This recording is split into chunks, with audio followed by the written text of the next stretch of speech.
All Americans, not only in the states most heavily affected, but in every place in this country, are rightly disturbed by the large numbers of illegal aliens entering our country. The jobs they hold might otherwise be held by citizens or legal immigrants. The public service they use impose burdens on our taxpayers. That's why our administration has moved aggressively to secure our borders more, by hiring a record number of new border guards, by deporting twice as many criminal aliens as ever before, by cracking down on illegal hiring, by barring welfare benefits to illegal aliens. In the budget I will present to you, we will try to do more to speed the deportation of illegal aliens who are arrested for crimes, to better identify illegal aliens in the workplace as recommended by the commission headed by former Congresswoman Barbara Jordan. We are a nation of immigrants, but we are also a nation of laws. It is wrong and ultimately self-defeating for a nation of immigrants to permit the kind of abuse of our immigration laws we have seen in recent years, and we must do more to stop it.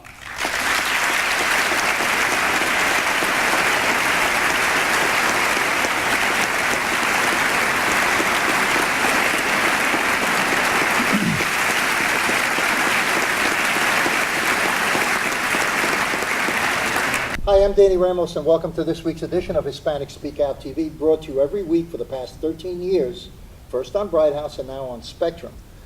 This show concerns itself with community issues of the Hispanic community, and we always interview people that have an interest in the Hispanic community or affect the Hispanic community. We got a great lineup here today. As you can see, we have the representation of the top people at the Osceola Police Department, Sheriff's Department. On my right is Russ Gibson, who is the newly elected sheriff. And then we have three gentlemen who are Puerto Rican, and they are all captains of the Osceola Sheriff's Department, recently appointed. Is that correct? That's correct, yes. So we have Jacob Ruiz, and we have Ruben Pacheco and Alejandro Gavera. That's correct? right. Correct. Okay, welcome, guys. You know, it's everybody kind of like thinks it's a surprise to have three captains that are all Puerto Rican in any police department, considering the size of the police department. Sure. What prompted that move of diversity, Sheriff? Well, it's just basically having the right people in the right positions for these jobs.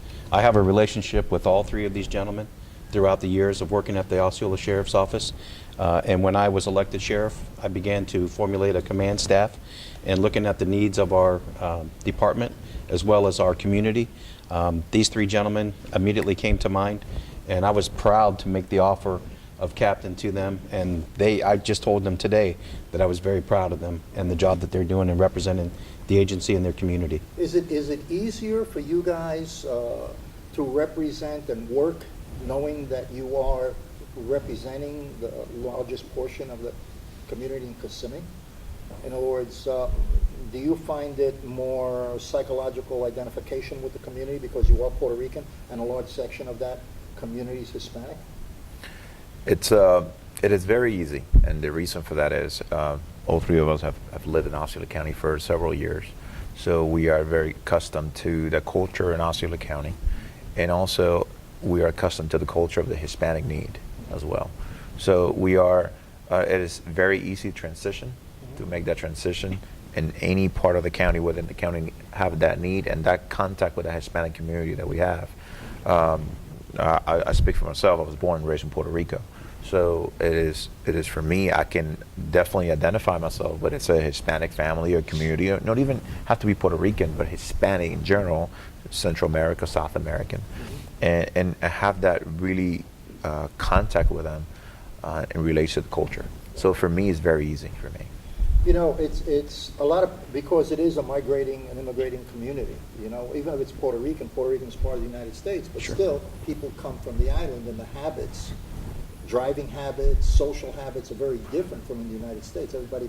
These people are coming in, are going through tremendous learning curves. You know, the driving habits in Puerto Rico are very, very different Correct. from law enforcement and what's expected here in the United States. Is there a big gap that you have to be constantly have more patience dealing with that issue of cultural differences with law? Because, you know, the law doesn't have a culture. Right. You know, it's the law. But you have people that come in and they interpret it a lot differently. It is something, not just in Puerto Rico, but yes, we get a lot of visitors into Osceola County from all over Europe, especially in South America. And yes, there are issues that our patrol deputies have to deal on a daily basis, informing the public of our laws, especially traffic laws.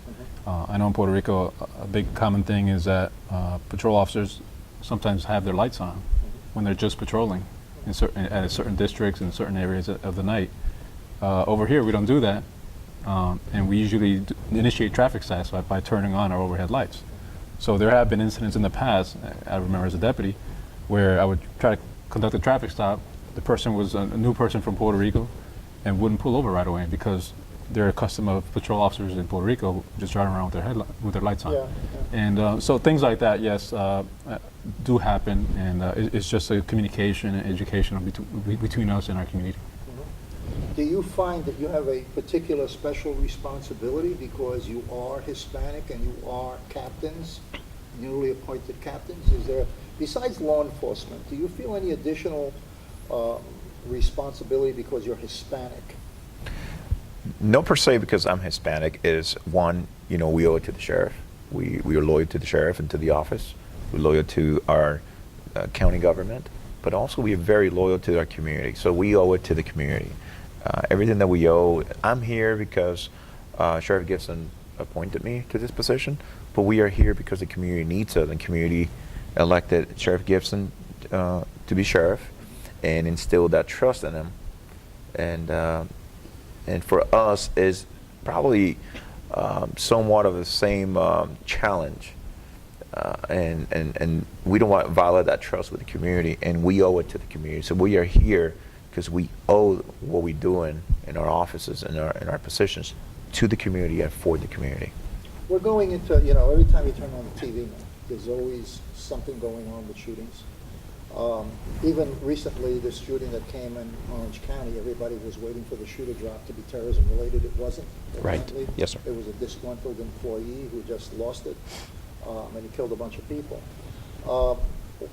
Have you guys received an interface with other law enforcement agencies specifically for handling those kind of issues with terrorism or something that resembles terrorism?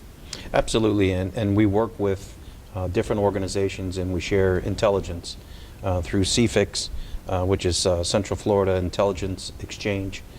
We are members of that, and we share information between all the different agencies in Central Florida, from Orlando Police Department to Orange County to the Osceola Sheriff's Office, and smaller agencies that surround us as well. FDLE?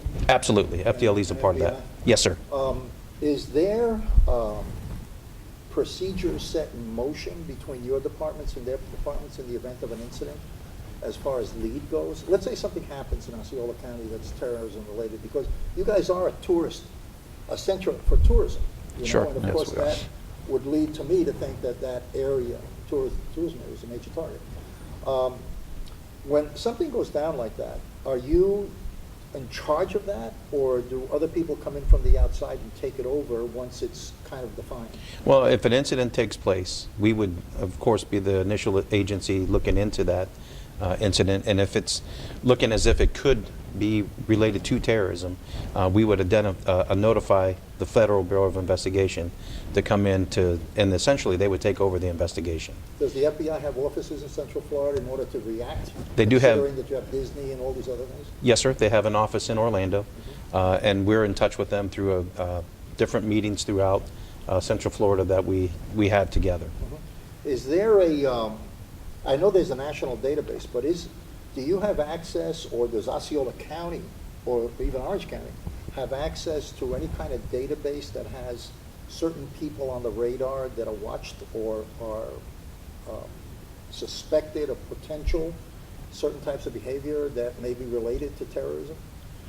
We do, and when it's through FCIC or NCIC, when we run a check, if we run a tag, and a person that car may be registered to will come back as flagged and being looked at. So there is a system that everybody's connected into. Absolutely. That may be related to license plate tags or a licensed person, and that person may be of somewhat of interest.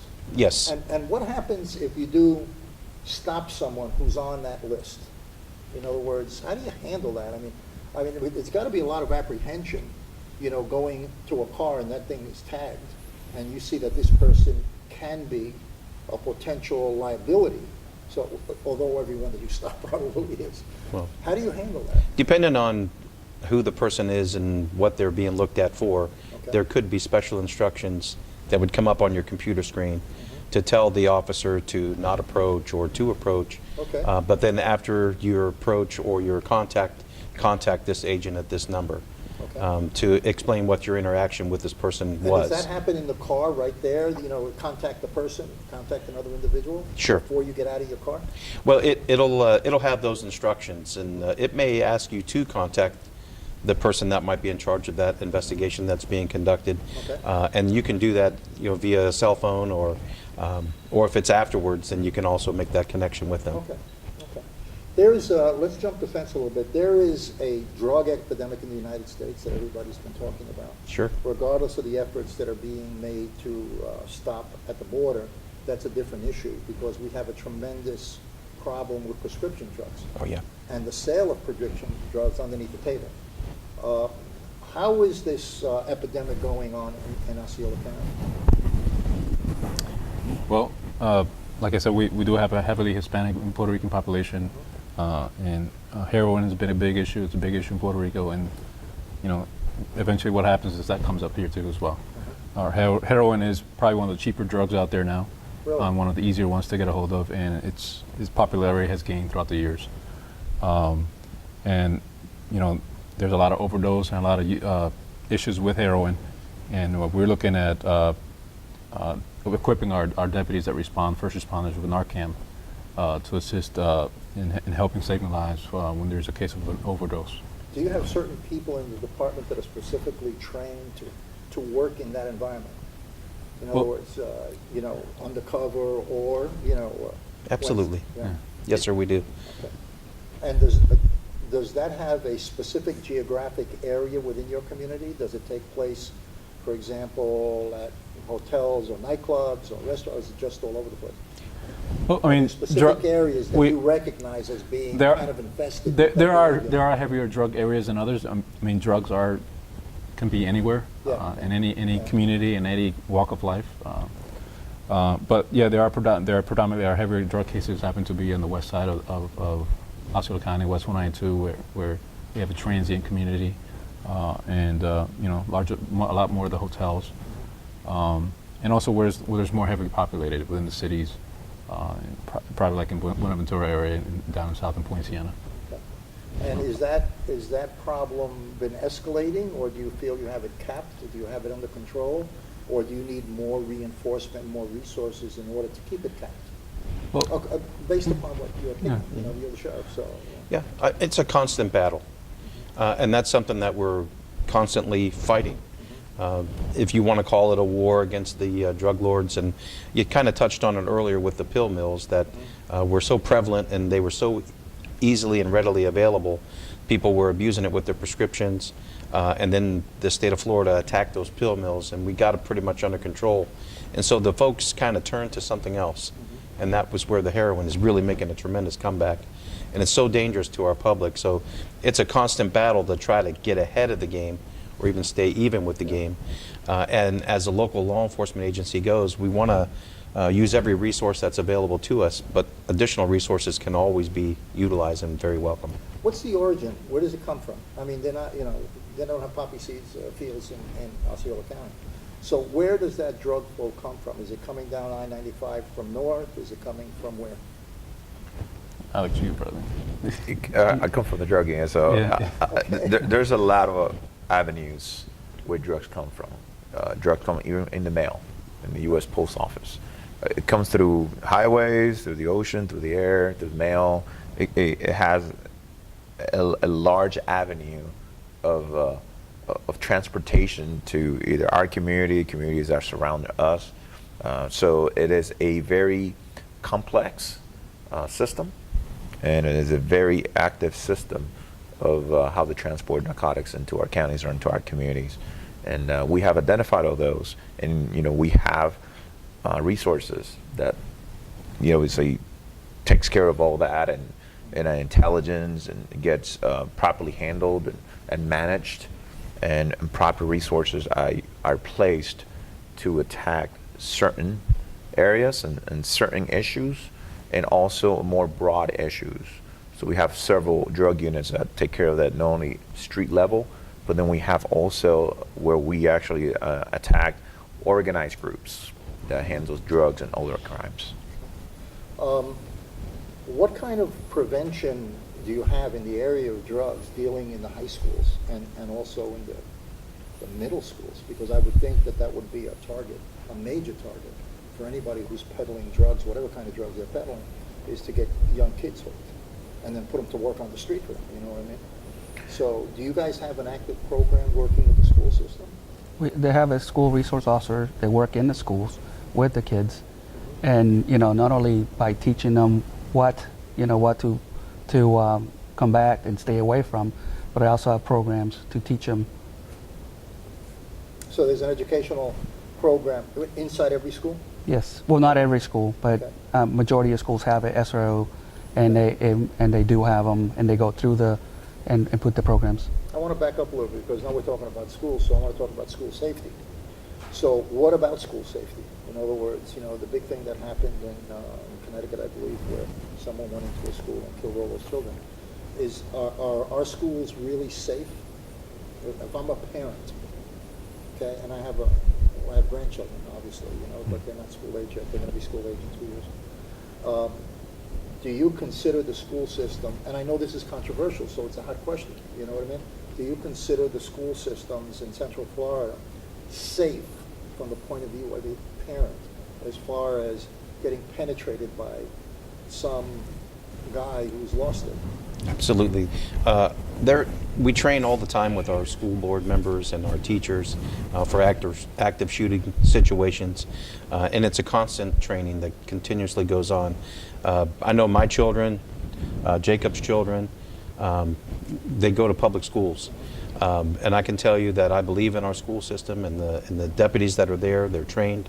Ruben calls them SROs, and that's a school resource officer or deputies or police officers that work in the schools, and they are the first line of defense. Are they armed? Absolutely. Okay.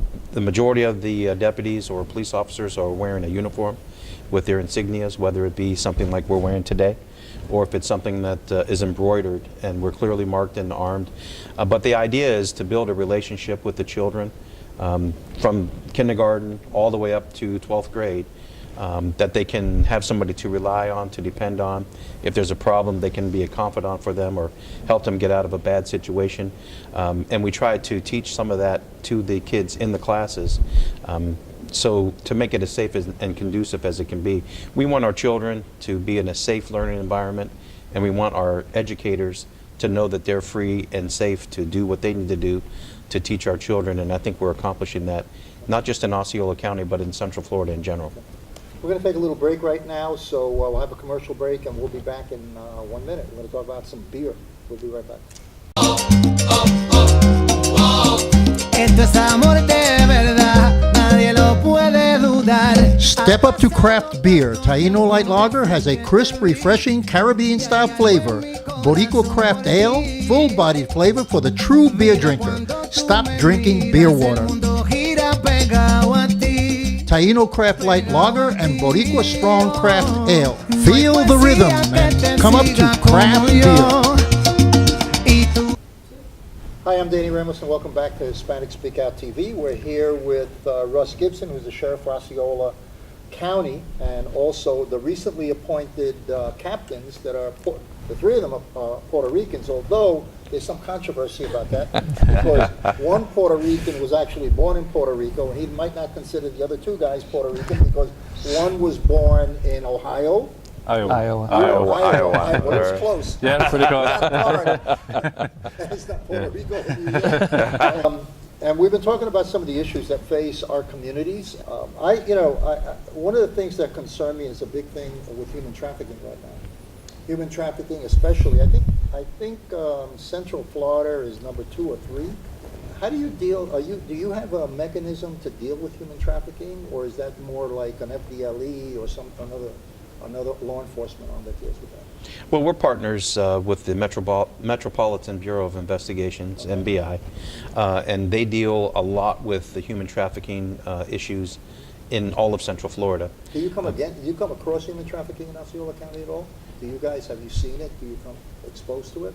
Sure, absolutely. We've come across it. It's not something that is prevalent that you'd see every day, or at least that we're finding every day. It's not that it's not happening every day, but it's happening here in Osceola County. It's happening all through Central Florida, like you mentioned, and it's very serious. And we don't want anyone to be in a position where they have to do some just terrible things in order to have some semblance of an existence.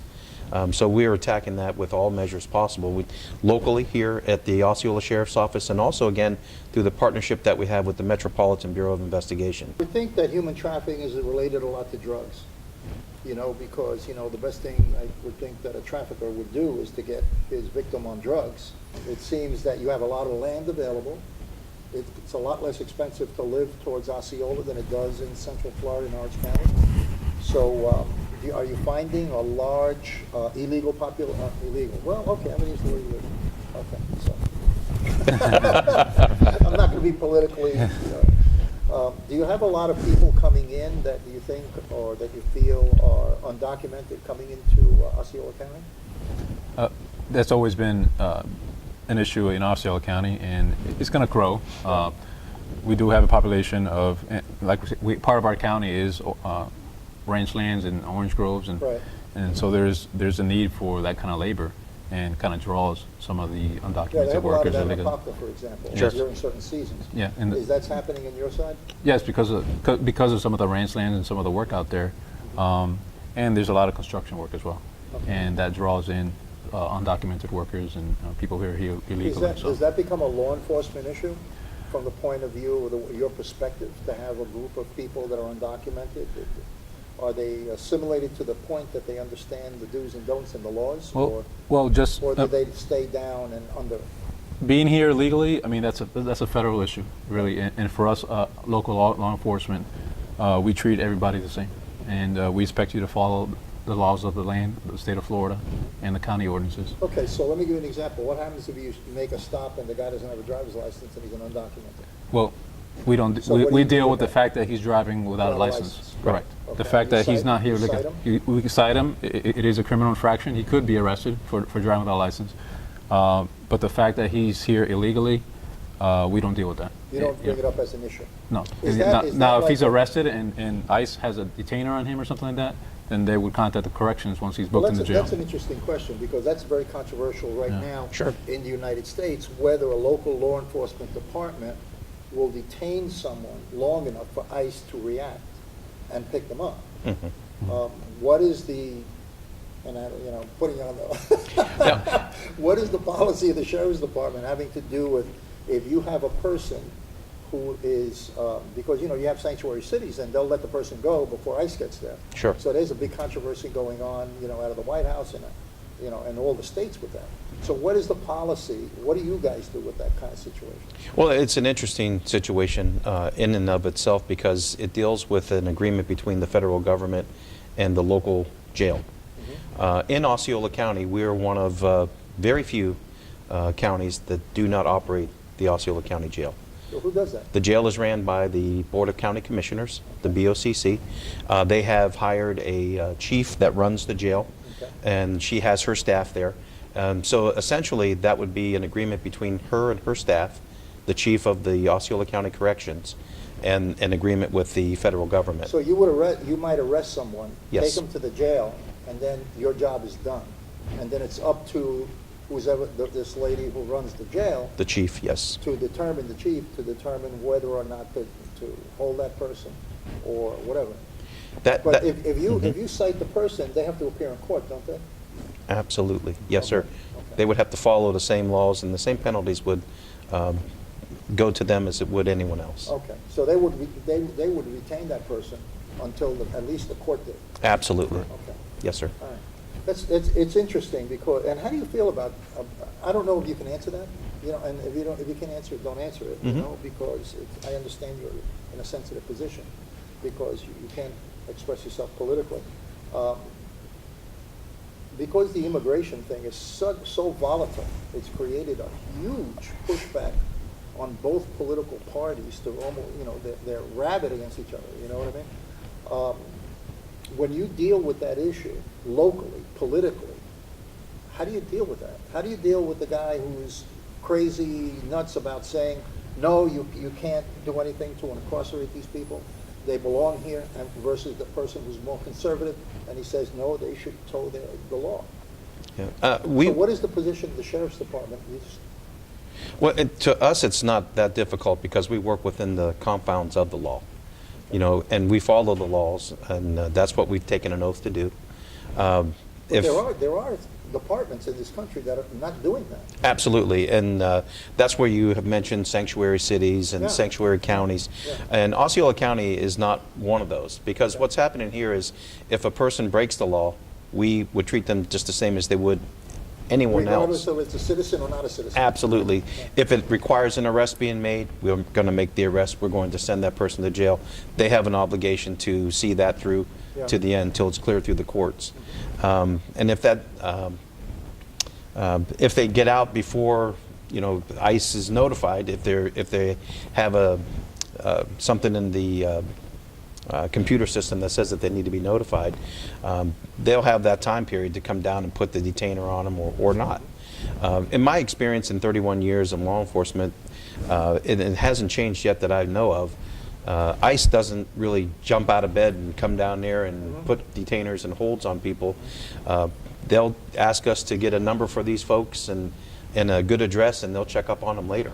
I mean, it's just, and when they came to my office when I was elected and had meetings with me, they did not know that I did not run the jail.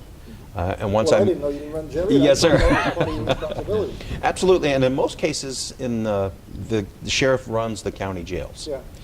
But this is something that happened in March of 1997, where the county commissioners took the jail away from the sitting sheriff. At that time was Charlie Croft, and then they took it and they put their system in place. What was the reason? Is there a reason for that you know of, to separate that?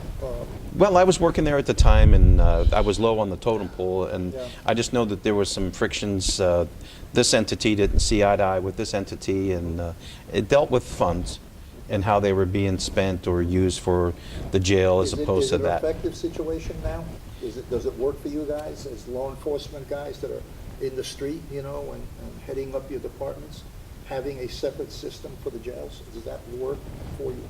The biggest thing and I won't talk for all of these captains, but the biggest thing for me is as long as that jail stays under the Florida retirement system and is not privatized, I'm fine with the way that it's being run. Well, but there is a move to privatize a lot of these things. A lot of the jails, there's always some chatter about that, and in our county, there's chatter about that from the correctional staff. And we just can't afford that as, in my viewpoint as the sheriff, we can't afford our jail to go to a private organization because they work for profit. Yeah. And I don't want the security and safety of our citizens to be maybe held at bay because somebody's trying to make a profit. Somebody's trying to make a little bit more money absolutely. than they would if they gave more services. Absolutely. Yeah. Well, listen, guys, I want to thank you for coming. We've talked a lot about some important things, and I'm glad you came down because the community always needs to know what your attitude is towards the community and how you guys are functioning. And it's great to know that you guys have been appointed captains. I've been around, not a long time, but I came here in 1996. So I know Osceola County going a few years back, and it's been a big evolutionary process since the influx of a lot of diversity has hit Osceola County. So I want to thank you guys. This is Danny Ramos on Hispanic Speak Out. We'll see you next week, same times, Spectrum TV, 9:30 on Tuesday night. We'll talk to you next week.